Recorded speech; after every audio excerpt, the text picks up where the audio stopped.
Android Authority here, reporting live from Beijing, taking a closer look at the Samsung Galaxy S3 versus the Oppo Find 5. Now what we have here is Samsung's flagship device from 2012, their best-selling device and the best-selling Android phone of all.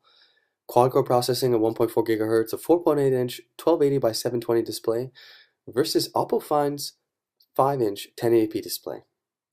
Now 1080p at 5 inches, as you can see, is actually quite a bit bigger, but still very usable for one-handed operation. LCD versus AMOLED here, guys, but I can assure you the colors are very rich on both. In terms of operation, both are very fluid, very responsive devices. So what we're looking at here for the Oppo Find 5 is actually an engineering build. So we're going to have 3 soft buttons on the very bottom, LED backlit, that are going to have a home button, a context menu, and a back button.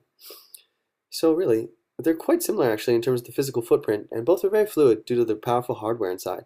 But despite the fact that it has to push so many more pixels, the Oppo Find 5 still does manage to best the S3 in terms of benchmarks, with a dual LED and a very nice matte back. For the Samsung Galaxy S3, we have an 8 megapixel with a single LED flash and a fingerprint magnet plastic back.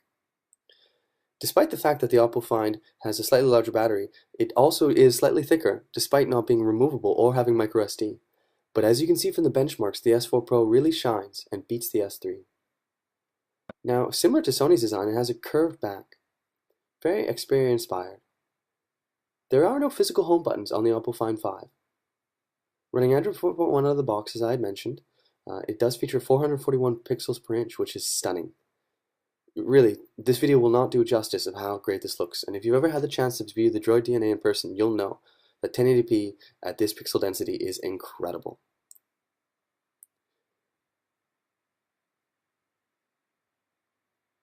In terms of the form factor, both are relatively similar. We have an angular design, rather rigid, versus the S3's curved design. So, AMOLED versus LCD, right? So we have a 13 megapixel camera here with hardware accelerated HDR and the ability to capture video at 120 frames per second, which is very impressive. They haven't fully optimized the software yet, so obviously it's not up to Nexus 4 level, but I'm sure that they'll be able to get it there considering the hardware that they have inside. Additionally, we have 2 GB of RAM for the Oppo Find 5, whereas for the international version of the S3 we only have 1 GB.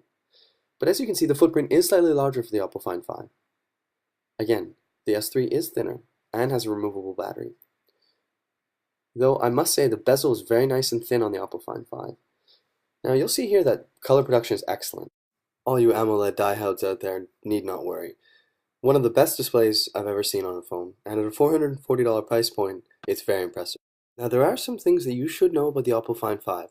First of all, it's going to be released in China first, middle of January, at $440 US. Second of all, there are no LTE variants confirmed for the United States or Western markets.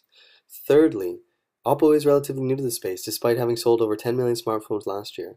So guys, what's it going to be? The value-added 1080p pack-in Oppo Find 5? Or the Galaxy S3 with its higher price point, AMOLED, and last generation hardware? Let us know what you think of these devices and subscribe to our channel. Thanks a lot, guys.